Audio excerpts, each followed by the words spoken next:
Now on CBS 12 News this morning at 6 o'clock, President Biden joining other world leaders today to try to find a way to end Russia's invasion of Ukraine, why they believe they must act quickly before Vladimir Putin takes even more drastic actions. Also, a memorial's growing for a student killed while waiting for the school bus. And this morning, we're hearing from her friends and how county leaders plan to make the intersection safer. And I'm tracking a cold front that could bring us some rain later today and cooler air for the weekend. I'll time it out for you. You're watching CBS 12 News this morning.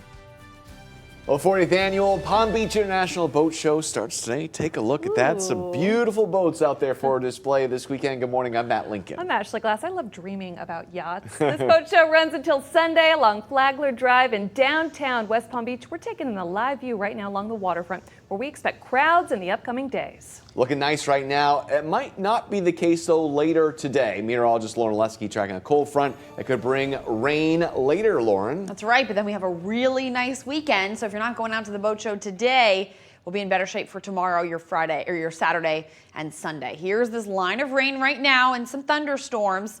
But across our area, we are currently dry. We're dealing with a south wind ahead of this front boundary that's going to be moving in tonight. So we're going to see a few showers moving across parts of the area starting inland and then pushing east towards the coastline. Here's 1 o'clock, might get a little shower or two. Here's now just after 3:30. So everything starts inland and then moves east. You'll notice a few little isolated downpours out there, maybe a little isolated thunderstorm as well. 7 o'clock, dealing with dry skies at that point. The stronger storms are going to be in central Florida today. Might get some rain overnight, still lingering as that front boundary keeps clearing the area. And then we'll see more sun later on your Friday morning and into your Friday afternoon. So highs for today, we're going to be in the 80s. We're getting much cooler overnight. We'll start tomorrow morning even in the 60s, only in the 70s for your Friday afternoon. A closer look at the rest of your weekend is still ahead. Matt, Ashley? All right, Lauren, thank you. And if you plan to be downtown, there's some road closures you're really going to need to know about here because of the boat show. The big one here is on Flagler Drive. It's closed from Banyan Boulevard to Lakeview Avenue, but there are also some side street closures like Clematis and Fern Street. Southbound Flagler will reopen on Tuesday, but all of northbound doesn't reopen until the following Monday, April 4th.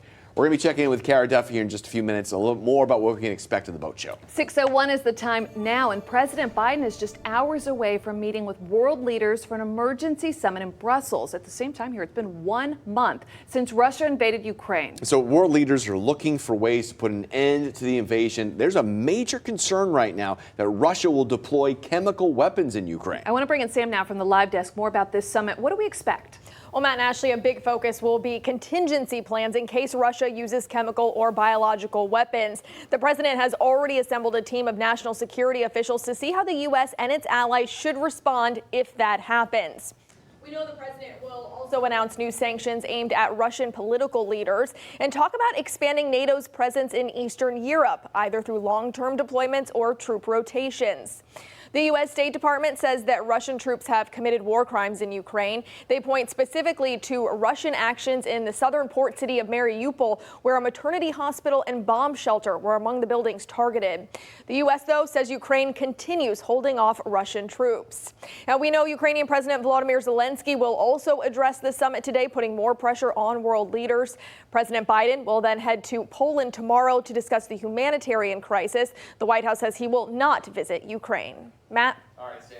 Thank you. 6:02 now this morning. There is a memorial growing for the Royal Palm Beach Community High School student who was killed while waiting for the school bus. There's a poster with a photo of 15-year-old Tiana Johnson along with flowers and stuffed animals. Right now, 3 other students are still in the hospital after police say the driver of this car lost control and crashed into them. This happened Tuesday morning at the bus stop on the corner of Crestwood Boulevard South and Cypress Lake Drive, right in front of the entrance of the Estates of Royal Palm Beach Community.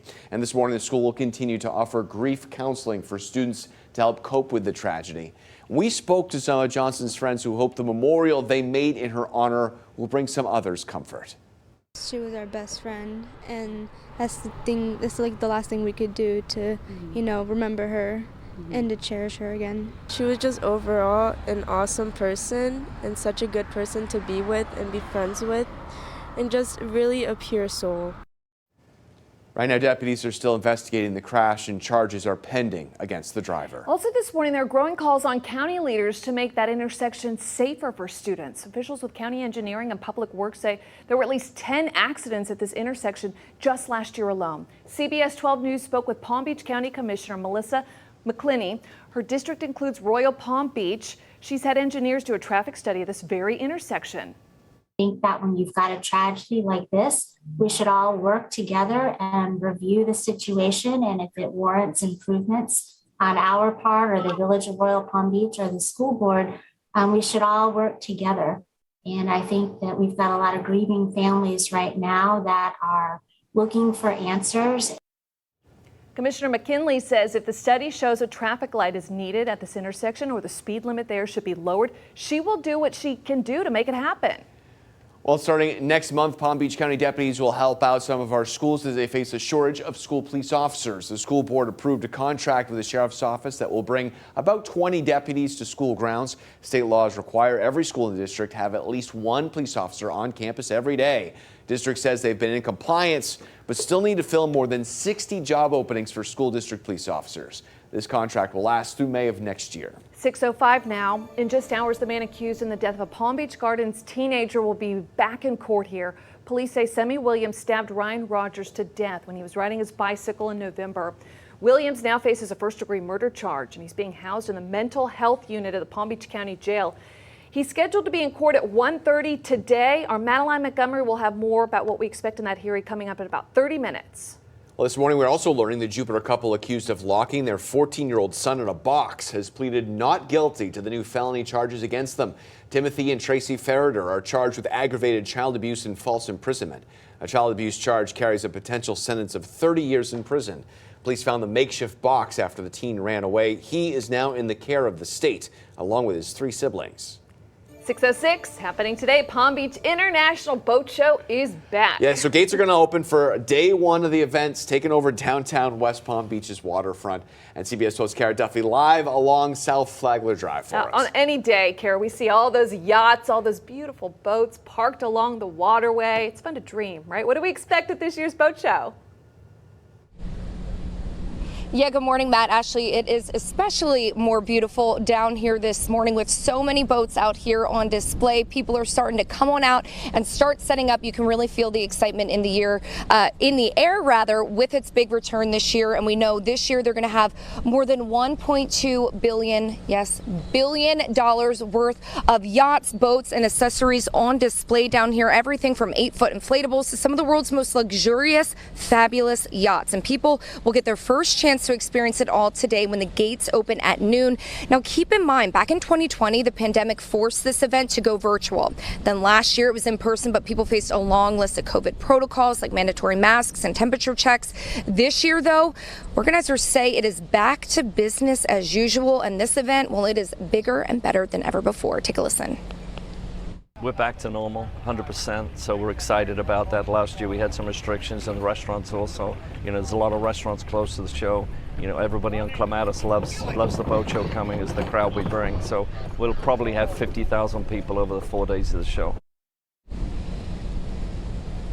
Yeah, and the boat show has a little something for everyone. There's activities for the kids like the Aqua Zone. That's where they'll have demonstrations on the latest water toys, as well as a kids fishing clinic where they can learn basic fishing techniques. And last year, because of travel restrictions, a lot of the European yacht owners and vendors were not able to make it out, but that won't be the case this year. So the event organizer says there's even more to look forward to. And also keep in mind, if you had any plans to come down here to downtown West Palm Beach, even if it isn't for the show, a lot of road closures throughout the area, the whole downtown area along South Flagler, a lot of road closures and blocked lanes. So if you were just going to come out and enjoy downtown West Palm or run your errands if you live here, think twice, plan ahead, as it is going to be very crowded down here. We have more info on where you can get your tickets and all the dates and times on our website, cbs12.com. Matt, Ashley, back to you. All right, Kara, we've all been warned. You know what you're getting into if you head down there. 6:08 is the time right now. Still ahead as we're getting you ready for this day. Confirmation hearings for the next Supreme Court judge should wrap up today.